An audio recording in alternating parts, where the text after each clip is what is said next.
Ayan mga kaisaw, tayo ay magluto ng pinamatisang manok. Maiba naman. Damiyang kamatis. Ginisa ko lang po yan mga kaisaw. Sa bawang sibuyas at kamatis.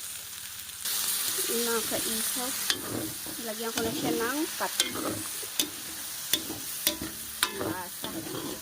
So, haluhaluin ko lang yan. And lagyan ko ng susunod kong ilagay yung paminta. Tapos syempre lalagyan ko ng magic. Para magkaroon ng magic yung niluluto natin. Lagyan ko lang ng black pepper. Madami ako maglagay ng black pepper mga kaisaw. Lagyan natin ng magic.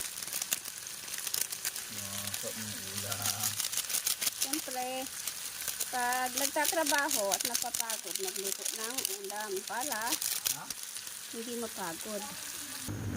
Ayan na mga kaisaw.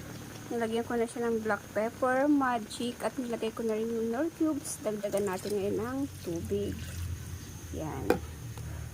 Diba? Pag kumulo yan, saka natin ilalagay ang siling green, yung siling mahaba na pangsigang. So, abangan lang natin siya mga kaisaw na maluto.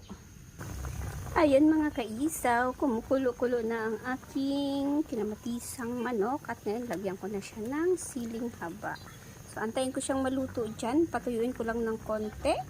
Tapos, titikman na. Luto na pagkatapos. Ayan mga kaisaw, luto na ang ating kinamatisang manok.